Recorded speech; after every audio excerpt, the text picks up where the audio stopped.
everyone. My name is Yasmin Abayash, and I'm the Communications Coordinator here at TechSoup Canada. Thank you all for joining us in today's webinar, How to be CASL and GDPR Compliant for the New Year 2019 with Antoine Bonicalzi from Cyberimpact. So first, we'd like to acknowledge the sacred land on which TechSoup Canada office operates. It has been a site of human activity for 15,000 years. This land is the territory of the Huron-Wendat and Petun First Nations, the Seneca, and most recently, the Mississaugas of the Credit River. Their territory was the subject of the Dish with One Spoon, Wampum Belt Covenant, an agreement between the Iroquois Confederacy and the Confederacy of the Ojibwe and allied nations to peaceably share and care for resources around the Great Lakes. Today, the meeting place of Toronto is still the home of many Indigenous peoples from across Turtle Island, and we're really grateful to have the opportunity to work in the community and on this territory. So, before we get started, I'd like to quickly introduce you to TechSoup Canada. Our mission is to help nonprofits use technology effectively, and we accomplish this in two ways. The first is to make technology products more affordable through our technology donations program. So we partner with tech companies such as Microsoft, Adobe, and Symantec and offer their products as either an outright donation or at a significant discount for charities, nonprofits, and libraries across Canada. Membership is free, and it gets you access to donated and discounted software from more than 30 tech companies. Through this program, we've helped over 31,400 nonprofits save more than $362 million in tech investments. And the second way we help nonprofits use technology effectively is by creating and curating nonprofit tech resources. So we write blogs, curate content on social media, and host events and webinars like this one to help nonprofits learn more about the technologies that can help them in their day-to-day work. So if there's any topic you'd like to learn about, please let us know. We're always eager to get feedback from our members. And now on to the logistics. So for today's webinar, you can use the GoToWebinar panel on your right-hand side to change your audio settings, enter your questions, or chat with us. At the end of the webinar presentation, we will have a Q&A session. And just a reminder that you are on mute, so if you have any questions or concerns, feel free to chat to us in the question box. Also note that this webinar is being recorded, and we will upload the video on our website shortly. All right, and now it is my pleasure to introduce our speaker for today, Antoine Bonicalzi. So Antoine has been involved in digital marketing since 2009, occupying key roles in several agencies. He has helped hundreds of small businesses and organizations succeed with digital marketing. Today is the marketing director for Cyberimpact, a Canadian email marketing and marketing automation platform. Antoine has the responsibility of growing its user base across the country. So his role involves communicating the secrets of email marketing and marketing automation to Canadian businesses and organizations through articles, training, workshops, and seminars, and webinars like this one. So on that note, we will actually switch over to Antoine, who can go ahead and get us started. All right, thank you so much, Yasmin. Guys, it's a pleasure to be with you today. Thanks for taking some time out of your very busy day to talk about CASL and GDPR, email marketing, and all that. So yeah, it's an honor. There's a lot of people on the line, a lot more people than I was expecting, and so it's a nice surprise. It's a very nice thing. I have to say I'm a little bit nervous just because there's so much of you, so much enthusiasm for this topic. So I have a few slides for you, and I'll try to deliver my message effectively, efficiently, and fast, so that we have 15, maybe even more, 20 minutes of Q&A. I would love to spend a lot of times on questions, because I know that a lot of you have heard of CASL and GDPR, and you've done your homework. So a lot of the things that I will present hopefully will shed some new light on the topic and maybe a new angle, a new point of view. But also I know that you'll be eager to ask questions. So I'll make sure that we have enough time for that. So let's talk about how to be CASL and GDPR compliant, not in the CASL era, that's a mistake, but in 2019. That slide is pretty much useless because Yasmin already did a very good job at talking about me and Cyberimpact. So let's skip. And I just asked the team, because I told them there's a lot of people on the line. So let's take a quick picture and cheers with our friend all across Canada. So thank you so much for being with us today. That's a small portion of the team, but we're just outside of Montreal. We've been in business for more than 12 years. We're a Canadian-based small company, a small business that supports an email marketing software for Canadian small businesses and organizations such as yours. We work with a lot of nonprofits. So like I said, we're really happy to partner with TechSoup and bring you this webinar. Just a quick disclaimer before I dive into the content of today's presentation. So the content presented by Cyberimpact and by me is for informational purposes only, and is a general interpretation of the law. This information should not be interpreted as legal advice. If you're seeking legal advice, please consult your lawyer. So basically just saying that I'm a marketer. I'm a marketing guy. I've been at Cyberimpact for over 2 years now. We talk about CASL and GDPR and email marketing, obviously, every day. So I know a lot about this topic. We as a company know a lot about this topic. We hear the questions that you have, basically every day, and we're used to interpret the law and explain it in simple terms, but we're not lawyers, and this cannot be seen as legal advice. So that out of the way. So basically what I'm saying is that today you have the view of a marketing guy on CASL and GDPR.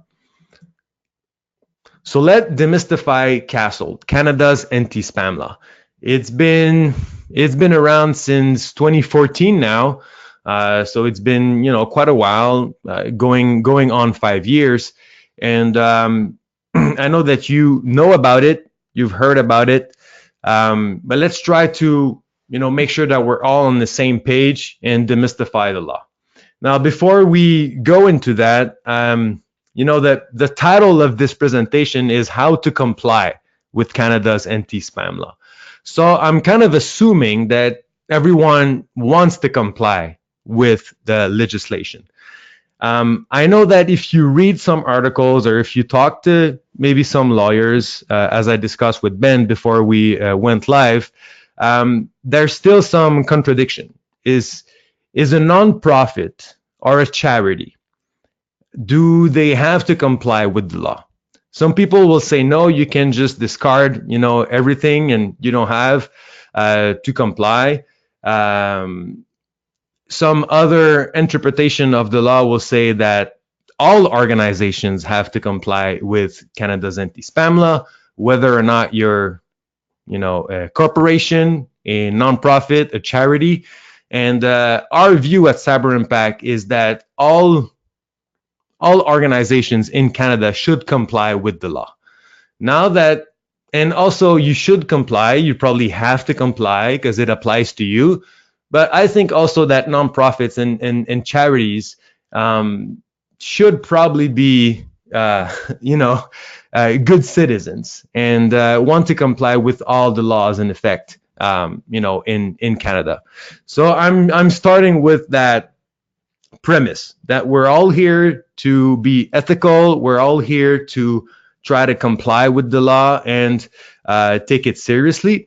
And also, when I first learned about Canada's anti-spam law, it wasn't shocking to me. It wasn't something that was out of the blue. It basically, the ethics of email marketing have been around for a long time. Things that don't spam people, don't send emails to people that don't know you and don't expect to receive emails from you. I think the law just made it very official and very clear guidelines. But in all, before we start, I want to say that I think Canada's anti-spam law basically just officializes a lot of email marketing best practices. So for all of these reasons, I think that we should all try to comply with CASL. Okay, So CASL applies to all commercial electronic messages sent to an electronic address. We're going to be talking a lot about email in this presentation, but it also applies to social media, direct messages. So a Facebook Messenger, LinkedIn messages.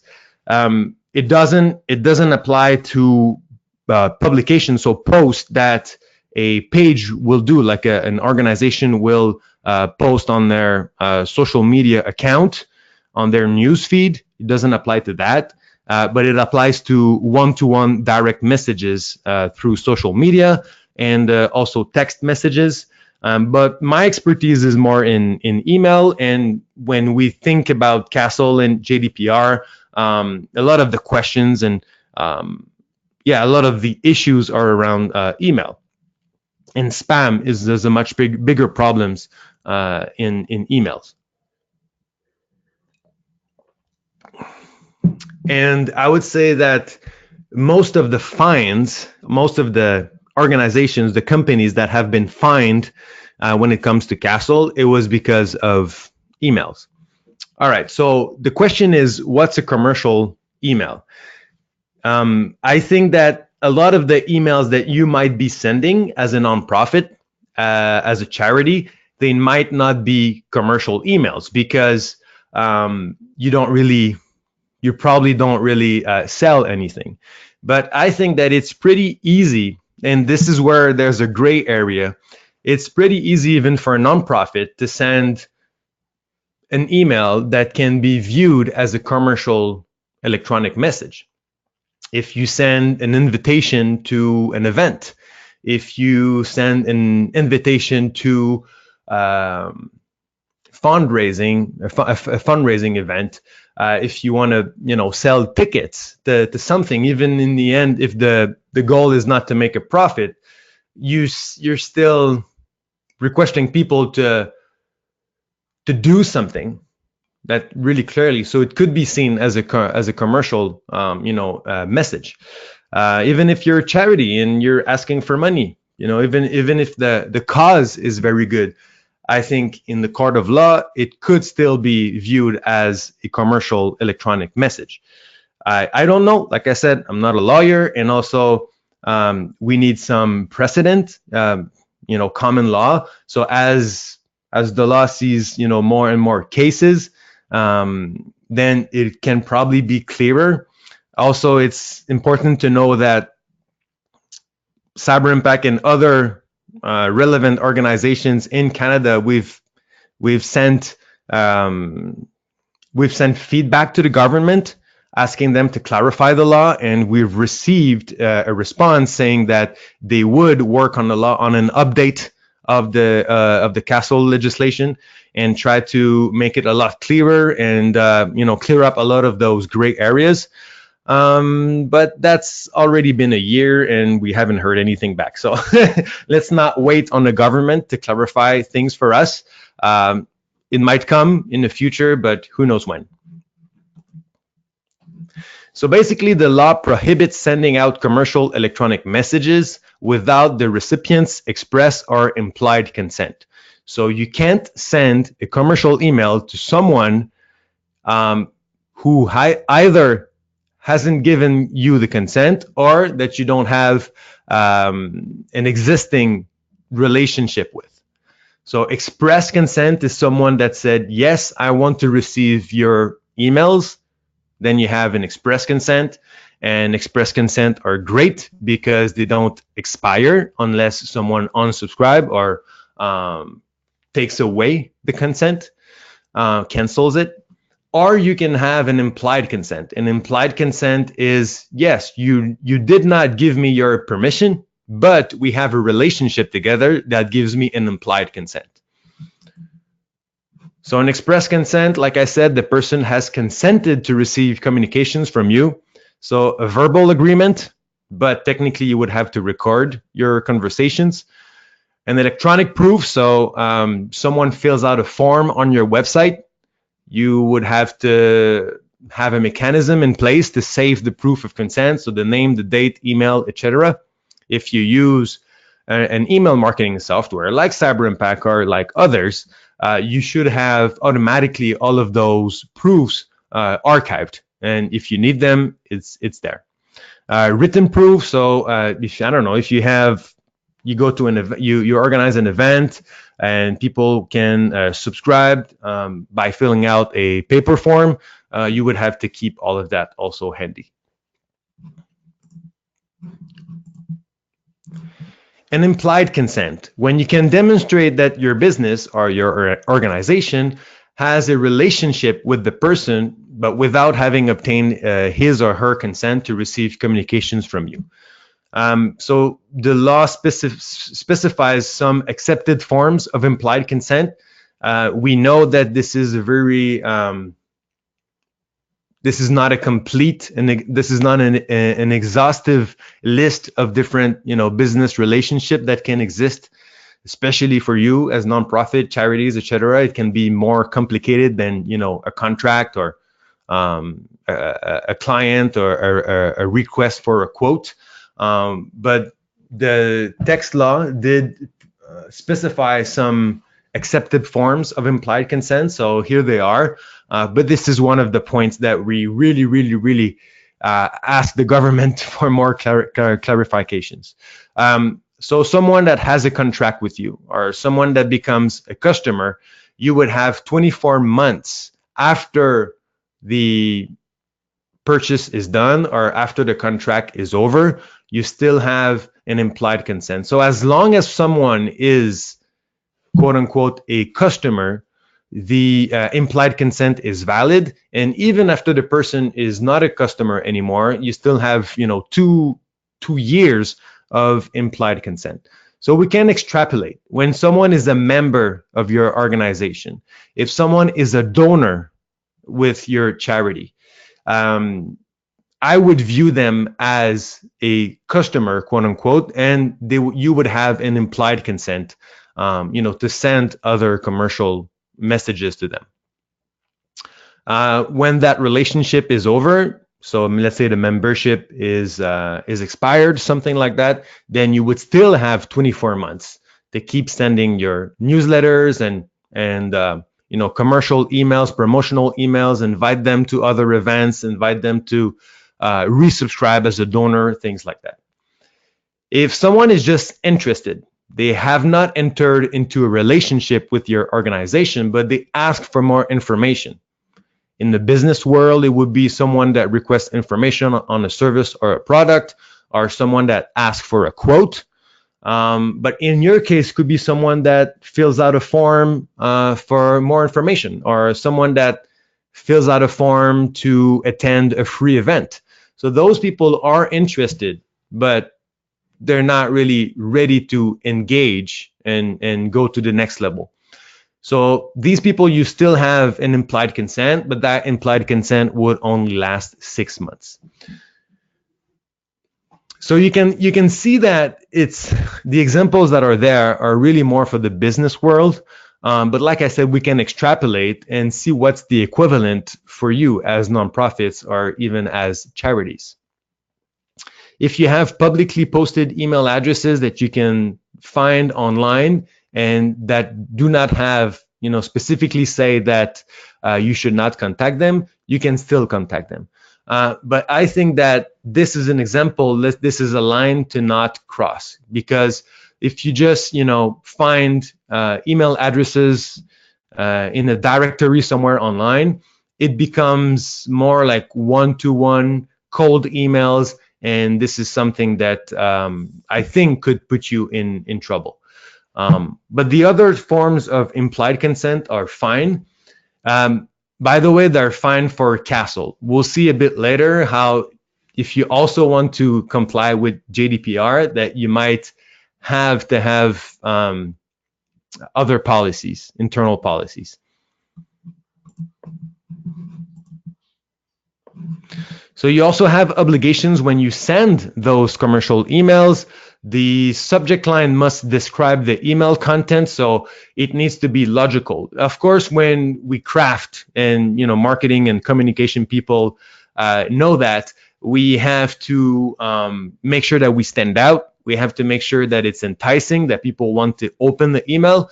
but still the subject line must be, must make sense and be logical, and must be in line with the content of the email. You have to properly identify yourself. Could be as simple as a logo at the top of your emails. It should be obvious that the emails are sent from your organization, and very clear, because the consent are obtained by a legal entity. So it could be a person, could be a business, could be an organization. And if I give my consent to one organization, they cannot give my information to another organization, and then I cannot receive emails from them. So it has to be very clear from who the email is sent. You have to include your contact information, mailing address, email address, phone number, and people have to be able to unsubscribe. The unsubscribe link has to work.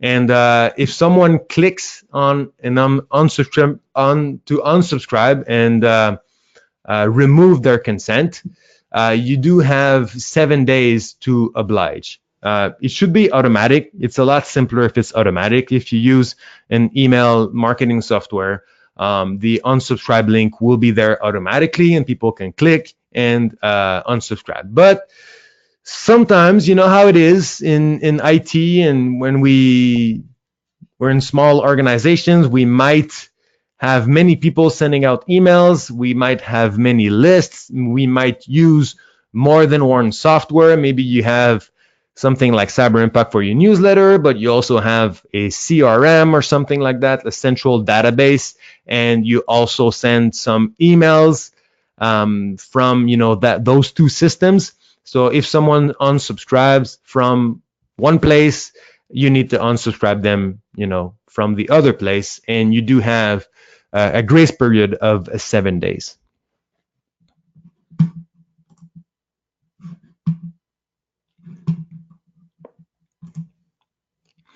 All right, let's talk about GDPR.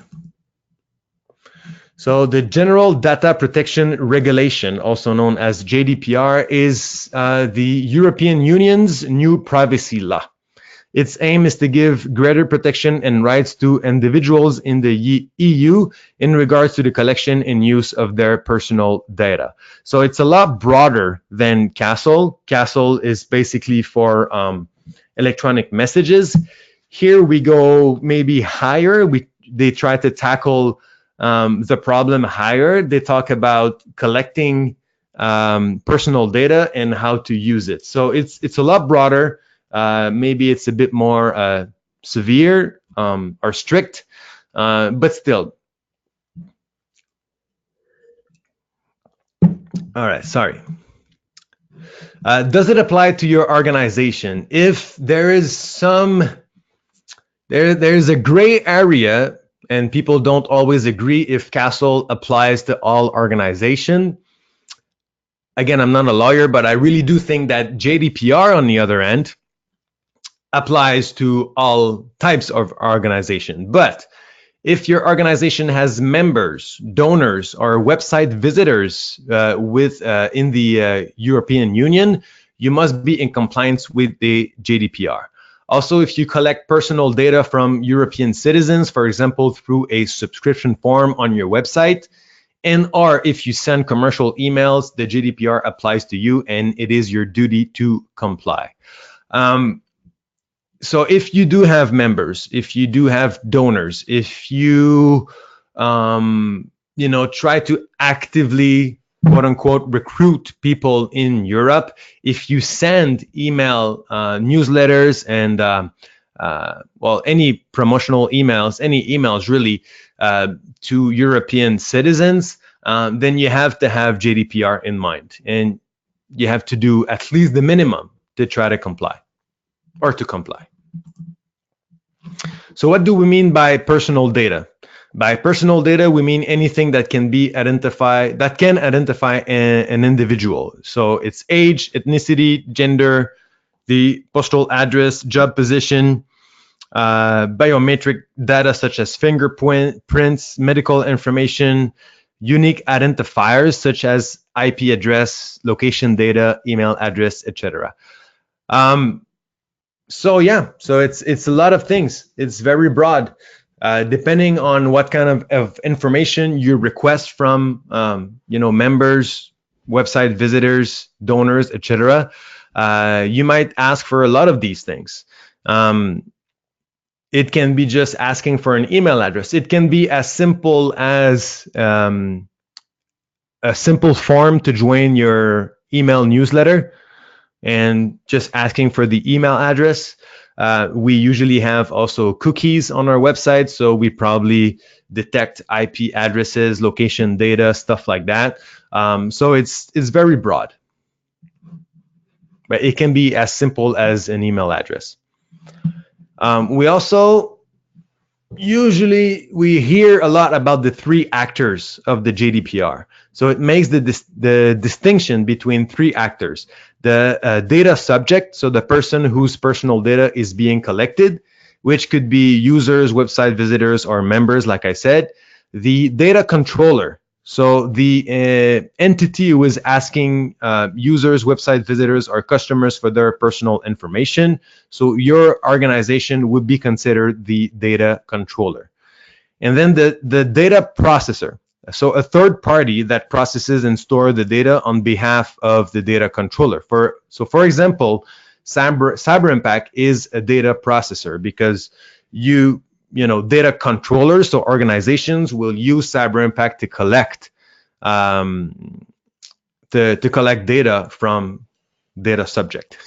So it all works together. And some organization can be at the same time the controller and the processor. All right. So I'd like to, that's a lot of information. For a marketing guy like me, it's very technical. So I like to boil it down to some recommendations, things that you can use as policies and best practices in your organization if it's pertinent for you to both comply with CASL and the GDPR. There are things that you can put in place to ensure that your nonprofit is CASL and GDPR compliant. So first, always tell people why you are asking for personal data and what you're going to do with it. So like we said, personal data is any information that can help identify an individual. You're obviously asking for contact information on a bunch of different forms, like a donation form, event registrations. It can be as simple as newsletter subscription, whether it is online or on paper. State precisely what your organization is going to use the information for. For example, on a donation form, you would add a mention such as your postal address will be used to send you a donation receipt. Or when people subscribe to your newsletter, you say, you will start, your email address will be used to send out our exclusive, member newsletter every month. So just state what you're going to be doing with the data that you ask. That's one of the things that GDPR really stresses. So that's a good example. So I think TechSoup Canada, they do a good thing of that. They really make it clear that you're filling out this form if you want to receive updates from TechSoup Canada. Sign up below. And they also ask you if you want to receive a monthly collection of tech resources or product alert, monthly updates about products in our catalog, and sign me up. So it's really clear what you're signing up for, but internally they have to be very careful that this information is not used elsewhere and for other purposes. Otherwise, it would have to be stated.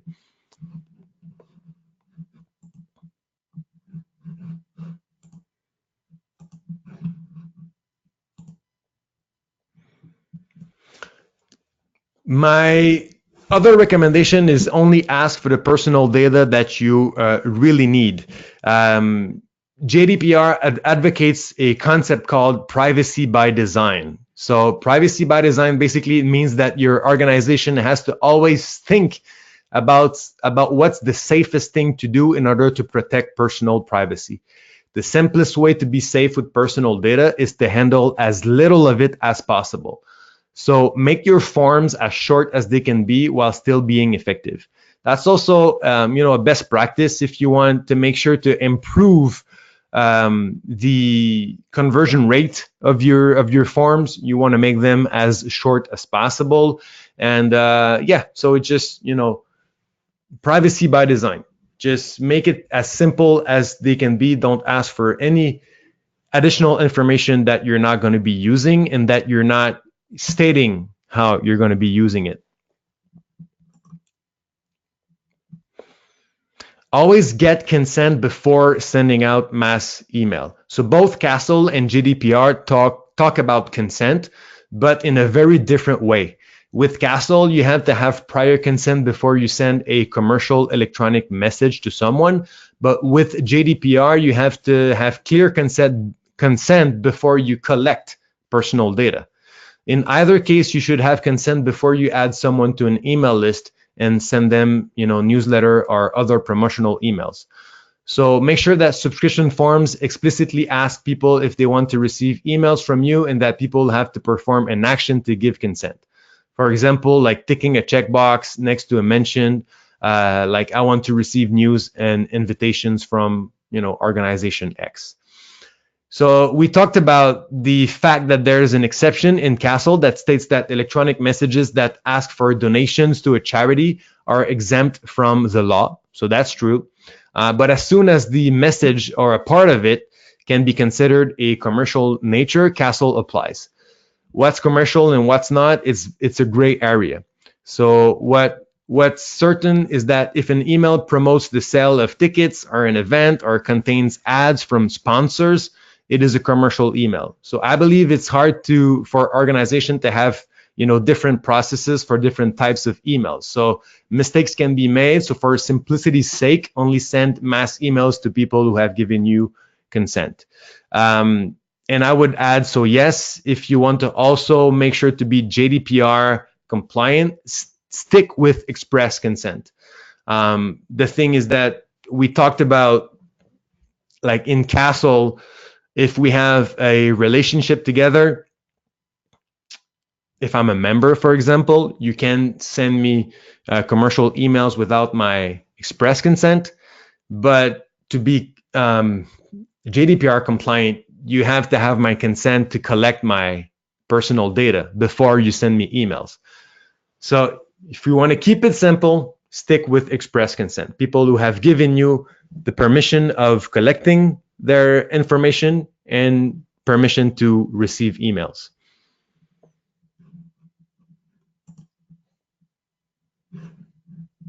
You have to also tell people how they can see, modify, or ask for deletion of their personal data.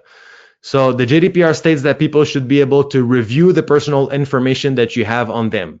They should be able to modify this information or ask for its modification. They can also request deletion of their personal information.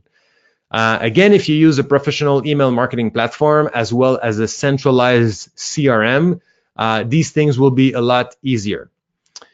In all of your communications, tell people how they can review their personal data. It can be as simple as adding one line like this at the bottom of your emails. To review your personal information at organization X, you can request a copy by replying to this email.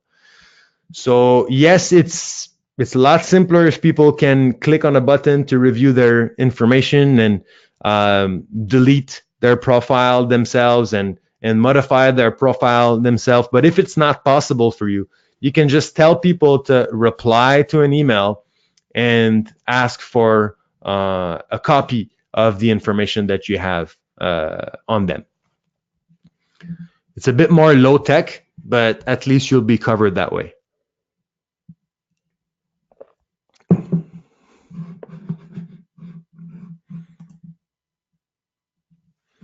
And my other recommendations is to use a centralized CRM. So The GDPR requires organizations to have a much better handle on the personal data that they collect and how they use it. That's why I recommend that you use one central CRM system, a customer relationship management. You might call it, another name. And individual emails should be sent through the CRM. So the emails that you and your colleague send out to individuals. If someone asks not to be contacted anymore by your organization, and then an employee unwittingly sends that person a one-to-one email, it is obviously, not good. The situation will not happen if everyone in the organization uses the same centralized system. So it's hard, but it's pretty much, I think, the only way to completely be GDPR compliant. So if someone asks not to be contacted anymore, you want to make sure that individuals in your organization are not going to be sending one-to-one emails to that person. Of course, use a CASL and GDPR compliant email marketing platform. So a professional email marketing solution will take care of a lot of things for you. Things like subscription forms, unsubscribe links, list management, etc. But make sure that the solution you use allows you to be both CASL and GDPR compliant. So ask about that. One thing that makes it a bit easier for us, Canadian organizations to be GDPR compliant is that Canada is one of the countries that has been specifically named as quote unquote an approved country by the European Union for transferring and hosting personal data. I'm sure that's not the technical way to explain that, but this is what I read on in many articles. I'm sure there's a more technical explanation, but basically the GDPR wants to make sure, or actually I should say the European Union wants to make sure that its citizens' personal data is stored in safe places. And a way of doing that is basically saying that it has to be stored in Europe or in some other specified countries, and Canada is one of those specified countries. So let's say if you use an email marketing solution that is Canadian and has Canadian servers, so that stores all of your subscribers' information in Canada, well, at least you have that step covered. You know that it'll be easier to be CASL and GDPR compliant. So if most of your contacts are in Canada and some of them are in Europe, then maybe you should consider a solution that has its servers in Canada, like I just said. Yeah.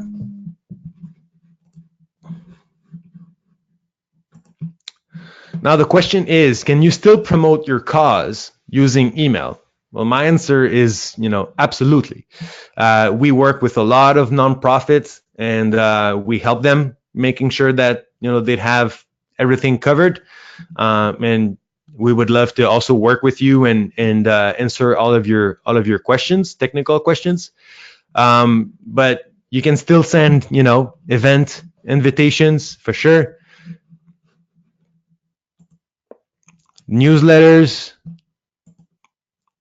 donation appeals, thank you emails. By the way, some of the most efficient emails. I read a stat the other day that thank you emails are responsible for three times the revenue of any other types of emails, because thank you emails will be automatically sent out when someone interacts with your organization. So when someone becomes an email subscriber, when someone becomes a donor, when someone becomes a member, whatever it is, they decide to commit and join something. So their interaction with your cause is as fresh in their mind as it's ever going to be. So the emails that you sent out automatically right away, when they go back to their email inbox, they're more likely to open those emails and click those links. So invest some time and efforts into your thank you emails. And obviously retention emails for memberships and donorships that expire. And more organizations do more with email automation. So email is here to help you stay on top of your workload and connect with your audience, your contacts. You can use email automation to develop a loyal donor base to expand your reach and drive more donations. Obviously with the lack of time and quite honestly, sometimes the lack of a team that most nonprofit employees are faced with, email marketing is one of the best ways to connect with your supporters. Through emails, you can show donors the impact they're making and the gratitude your organization has for them. So think of this could be this topic of another presentation for sure, and it has been in the past. But try to take advantage of all the good things that you can do with email automation or marketing automation, as we call it. For example, you could welcome new donors. You could set up a sequence of automatic emails that basically are onboarding emails for new donors or new members, new subscribers. You can nurture subscribers or event attendees into donors. Just have to, like we said before, be very attentive and ask for the permission and be very clear why you're collecting data and what you're going to do with it. But as long as you respect that, you can still use email to nurture subscribers or event attendees and try to turn them into loyal donors. And well, no, without going into a lot of details, because I want to get to the questions, that can be in automated workflow. So someone is added to a subscriber list or an attendee list, and you automatically send them emails, more info about their interests, about your cause, about what you're doing, about the difference that your organization is doing in the world. And if they're interested, they'll keep on reading, they'll go back to your website, and they might do what you would like them to do next.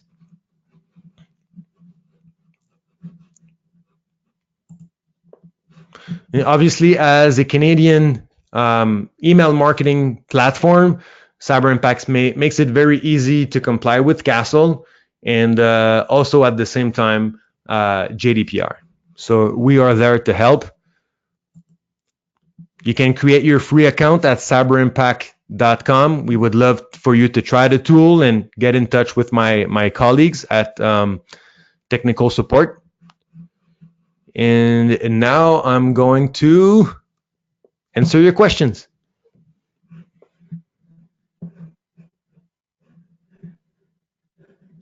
Awesome. Thank you so much, Antoine, for the informative presentation. I think it was a really good introduction to really explain the difference between CASL and GDPR. That's one question we certainly have gotten from our nonprofit members. Yeah. So now we have plenty of time to take questions, which is great because we have quite a few. So let me start ahead with the first question, asking, are there any aspects of these regulations unique to CRA registered charities? So this would be as opposed to nonprofits that are not incorporated with the CRA. Mm-hmm.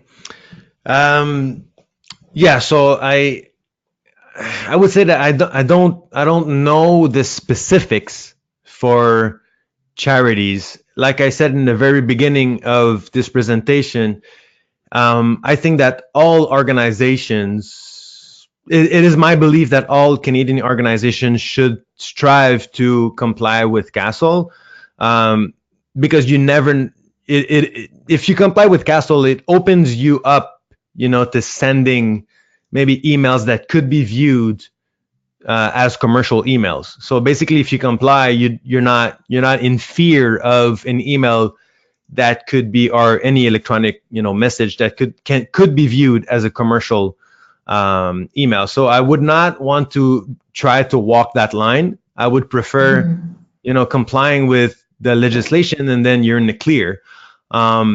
We, like I said, we know, or we heard, or we read that a donation appeal, basically, asking for donation for a cause, is basically an exception to the rule. But at the same time, charities might do other things like organizing events, and you're going to sell tickets. So maybe that's a commercial email. So as long as you, comply with CASL, and it's not that difficult, and respect, comply with the different types of consent, and the different expiry dates of consent, then that's what I would do if I were a marketer at a charity, for sure. Yeah, makes sense. Better safe than sorry, and to also just standardize it in everything that's done, right? Yeah, I also think it's just good ethics. I think so. Yeah, agreed. All right, and then another question is about the different types of newsletters. So this nonprofit is asking if someone signs up for one type, so maybe it could be, say, a monthly newsletter, do they have to have express consent to send other types of messages as well? So maybe it would be campaigns, appeals, and so on.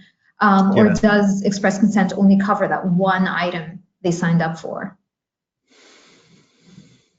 Yeah, I think if you're really, really detailed in what you're asking, like let's say it's very clear that I'm only subscribing to receiving the monthly newsletter, then you kind of a little bit paint yourself in the corner. So you won't be really justified to sending other types of emails, unless you also have like an implied consent with that person because they're like a donor or a member, whatever. But usually what we suggest is you ask for express consent, but you don't go into too much specifics. So you say something like, subscribe to our email list to receive, well, this is more of a business example, but to receive exclusive offers, blog articles, and other exciting content. So if your ask is a bit more global and encompasses the different types of emails that you would want to send, I think you won't limit yourself too much. So there's a fine line between specifically asking for permission, but also not being too specific that then you can't send anything else. Got it. And now I have a couple of questions on express consent, and these are quite specific. So this one is asking, do I need express consent for emails that link people to articles on our websites?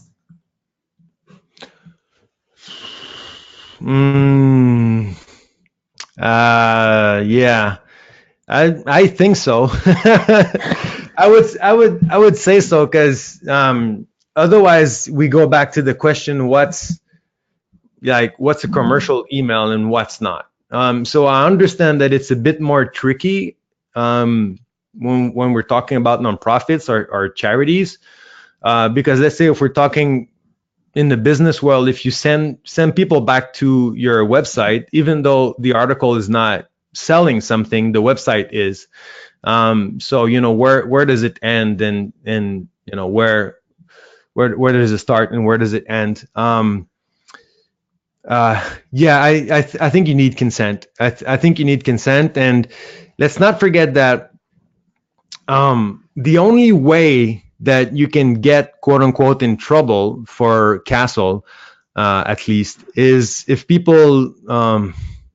a lot of people basically complain to the CRTC. And the thing that really rubs people the wrong way is receiving emails from people that they don't know, or from people that they never gave their permission. So basically, who are you to send me an email? Even if the ask is just go to my website and read my email.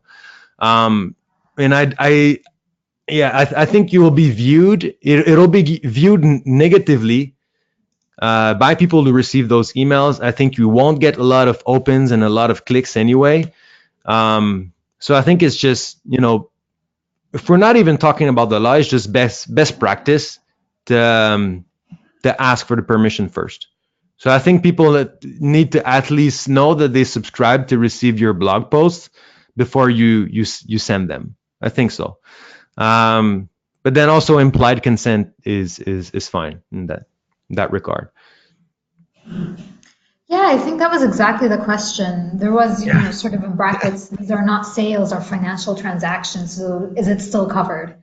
But yeah, from the sounds of it, well, if it's a financial transaction like a receipt or something like that, then I don't think those are really covered by the legislation. Yeah, but then again, if you send a receipt to someone, it's because a transaction has been made. So if a transaction has been made, you have implied consent anyway. Got it. And the second question we had on express consent was about opting out instead of express consent. So the example was collecting email and then having a checkbox that says, I do not agree to have you, sending me emails and so on. Yeah, that doesn't work in Canada.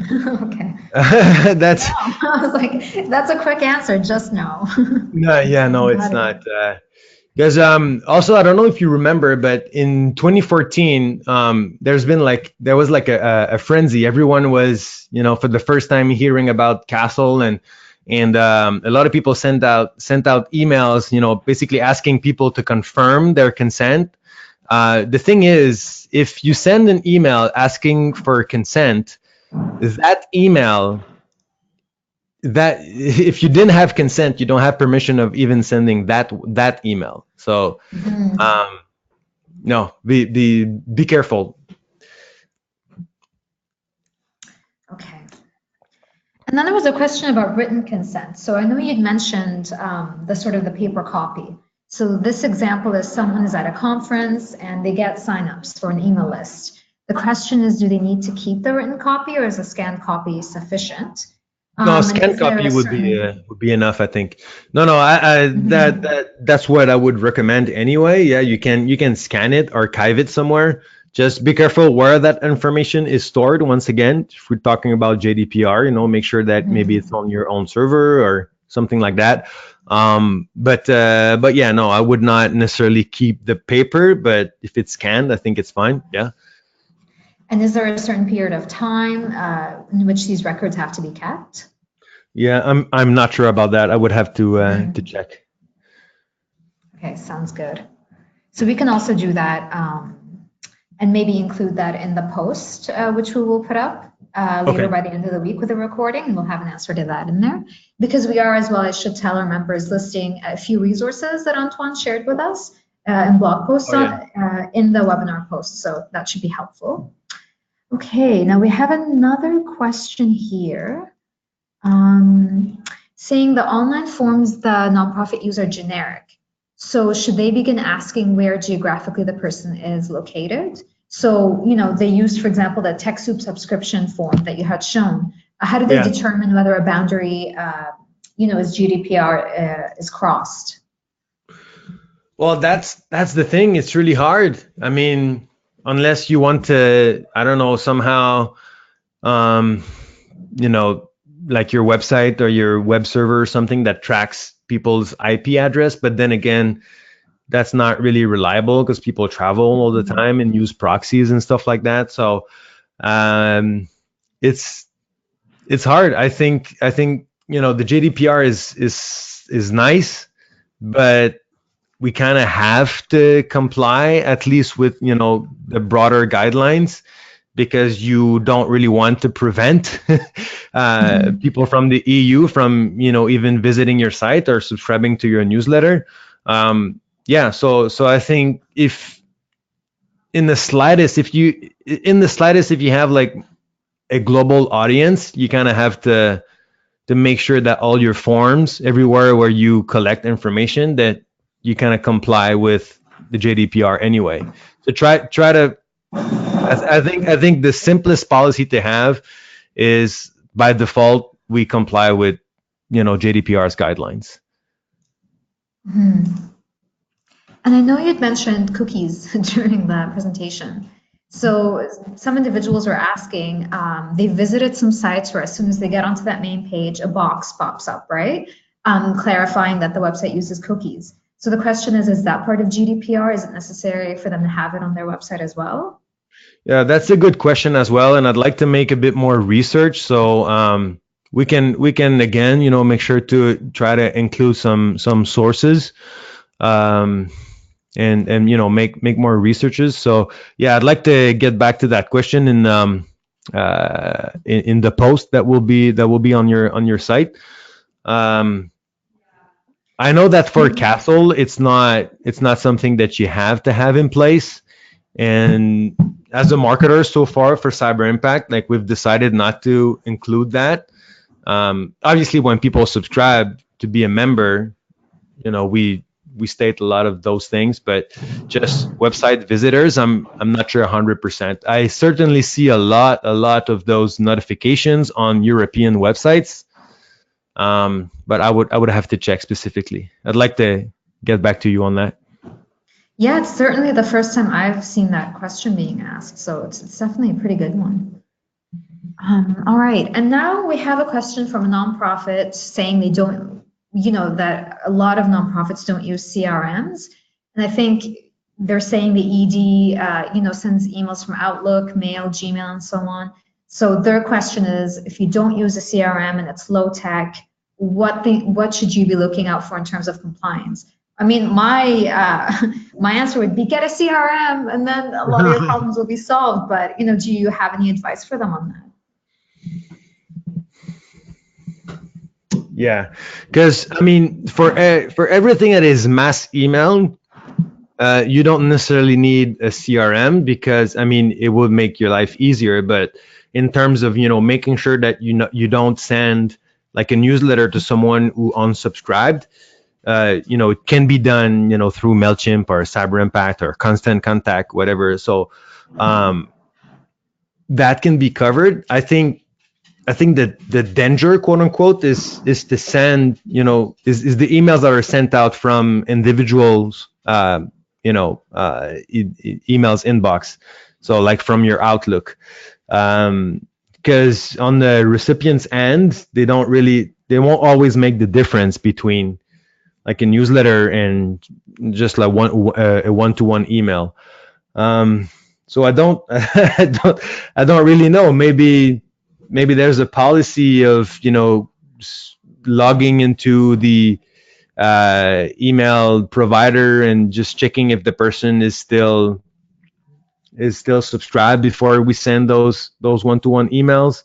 I don't know. I know a very low-tech way, and I even have that on my email signature. So when I send one-to-one emails, I include a phrase that says, if you don't want to receive emails from me, please let me know by replying to this email. And I had that in my email signature for 2 years now, and no one has ever done anything about it. No one has even replied to tell me to stop emailing them. So I think it's only a problem when people actually tell you to stop emailing them. So I'm not sure. Yeah, what do you think? I'm not sure how to handle that. Just making sure that not someone else in your company does not by accident, send out an email to that person. Yeah, that makes sense. Another question we had was about the servers. So just to confirm, GDPR compliant data needs to be held in Europe or Canada, correct?